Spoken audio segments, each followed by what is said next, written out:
esta reunião esta manhã, foi Deus que preparou para nós aqui. Amém. E só está aqui quem assim Deus permitiu. Porque poderia estar cheio, poderia ter muitos aqui para a gente discutir esse assunto.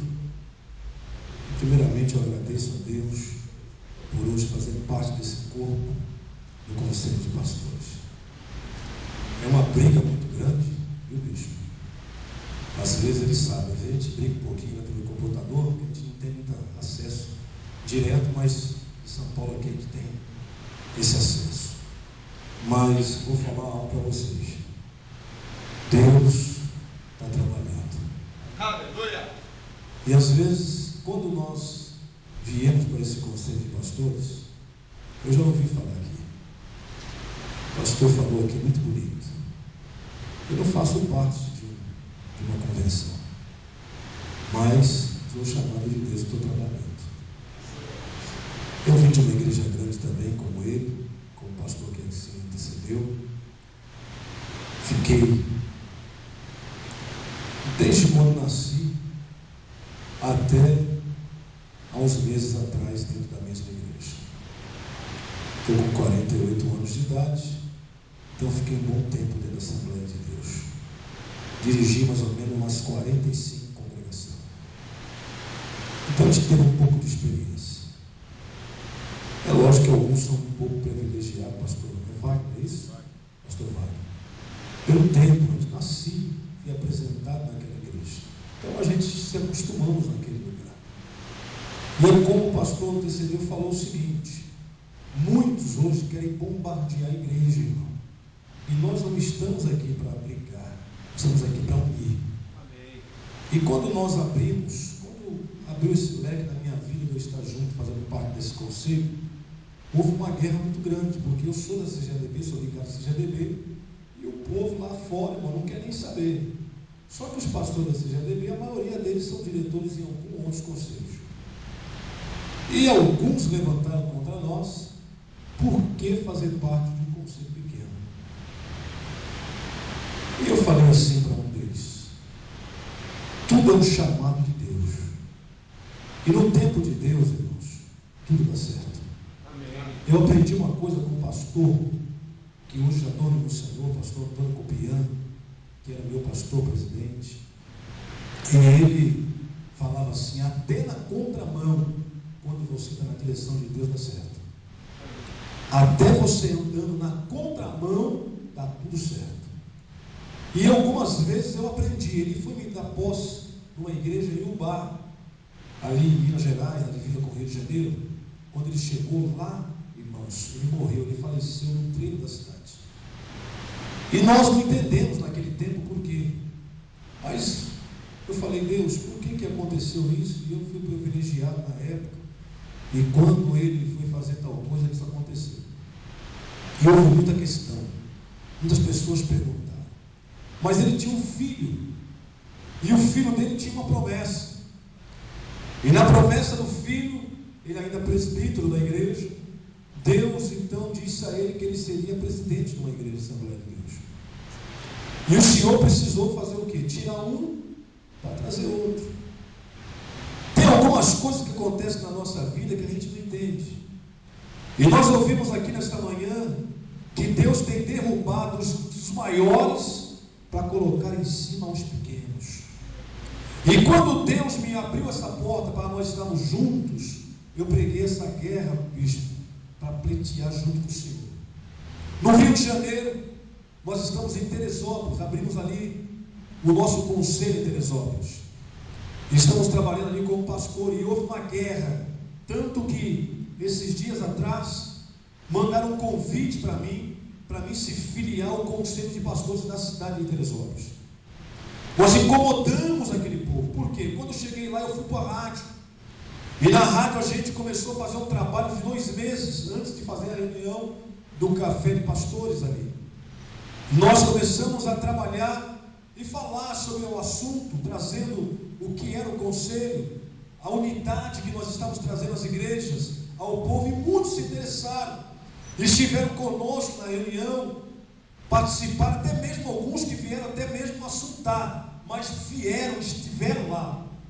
E o que aconteceu? Quando nós entramos ali, houve uma guerra, porque existe lá dentro a convenção muito forte, e a convenção se divide em algumas partes: o Espírito Santo, o Rio de Janeiro e São Paulo.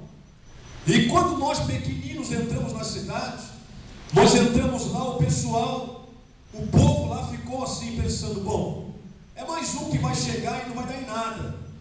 E nós começamos a guerrear, irmãos. Estamos preparando agora, bispo, o nosso segundo café lá na região de Teresópolis. E sobrou para mim, como diz aquela história.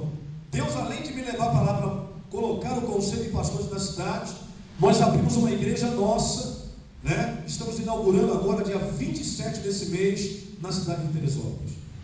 Aí que eles ficaram ainda mais, né, prejudicados, ou seja, o que vai acontecer com esse povo de São Paulo está descendo para Teresópolis? O que está acontecendo, irmãos? Deus disse, o ano passado, eu lembro muito bem, claramente, ano retrasado, eu estava em Camboriú, e Deus tomou um pastor ali no plenário e disse: olha, eu vou levantar os pequeninos que estão aí embaixo e vou colocar por terras grandes.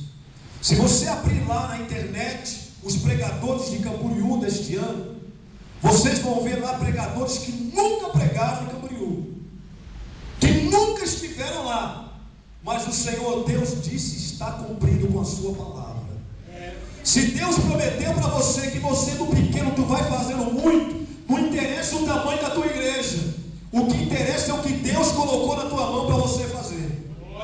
Porque muitas das vezes nós pensamos assim: será que eu vou conseguir? O objetivo nosso, irmão, não é dividir ninguém. Deus colocou, eu muito falo com o bispo sobre isso. Às vezes eu ligo para ele, a gente comunica para ali pela internet, e eu falo para ele: é lógico que a gente tem alguma experiência. Muitos anos ficamos ali dentro da Assembleia, eu aprendi muita coisa, mas aprendi a ser pisado também. Não só, nunca pisei, nunca gostei. Muitos falam comigo: pastor, olha, eu me admiro o senhor, um homem que já pregou. Eu estudei dentro de Camboriú, o pastor Cigino foi meu pastor, presidente. Fiquei dentro daquele lugar, sofri muito ali, irmãos, mas pregando dentro daquela igreja. Um dia eu falei comigo mesmo, falei: Senhor, eu não quero ser pregador daqui de Camboriú, eu quero ser pregador nas nações, Senhor. Eu quero ser pregador daquele que está na favela, aquele que está precisando de mim, Senhor. Não me interessa eu estar numa igreja muito grande, no meio de 5.000, 10.000 pessoas. No meio daquelas pessoas, só um é que Deus quer, irmão. Deus quer usar você para uma pessoa. Quando Deus, um dia eu falei: eu nasci na igreja, mas tive que sair, porque Deus tinha uma experiência comigo na minha chamada. E eu saí da igreja para ser um pai de santo, irmão. E quando eu entrei dentro desse negócio, desse fubá, desse negócio, eu fui lá na profundeza. Porque quando eu comecei a fazer aquilo, eu falei: eu quero aprender a fazer. E ali, irmão, eu fui o mais profundo que vocês pensarem dentro desse espiritismo. Mas Deus, antes de tudo isso, tinha feito uma promessa na minha vida. E o Senhor disse assim: tu és um escolhido, e tu farás a minha obra. E nós pensamos, e falei: Deus, quando eu estava no maior fundo de poço, irmão, detonado, sem nada, não adiantou o dinheiro que eu ganhei. Eu ganhei muito dinheiro que vocês pensarem. Eu fui empresário, irmãos, de uma rede de samba na Baixada Santista, porque eu sou de Santos, natural de Santos. E lá, irmão, eu ganhava num show que eu fazia 30, 40 mil reais. Eu estava numa auge lá em cima. Para eu poder bater um curso para uma pessoa, irmãos, eu cobrava 300 a 400 reais. E a pessoa tinha que trazer para mim, senão eu nem jogava. Mas só que tem uma coisa: Deus, quando escolheu o homem, vocês podem ver que Deus escolheu um homem dentro da barriga do peixe. Aquele homem estava lá na maior profundeza do mar, mas o Senhor disse a ele: tu tem que fazer uma obra, e eu quero você naquela cidade. Muitos não entendem o que é isso, mas só que tem uma coisa: Deus, quando escolhe o homem, ele arranca ele lá de dentro da barriga do peixe. E o Senhor falou assim para mim: usou uma menina de 12 anos, ela foi no meu centro espírita, era o maior centro espírita da Baixada. Quando ele entrou dentro do centro, A menina entrou, chegou na porta do centro espírita, ela falou assim: olha, o meu Deus me incomodou a noite inteira para te trazer uma palavra, para dizer para você que Ele te ama e que Ele tem obra na tua vida. E eu mandei expulsar a menina da porta da minha casa, irmão, mas eu nem sabia o que era isso. Porque muitas das vezes, é que nem eu costumo dizer, muito crente brinca de ser crente, mas o diabo não brinca de ser o diabo, ele é o diabo mesmo. Ele veio matar, roubar e destruir,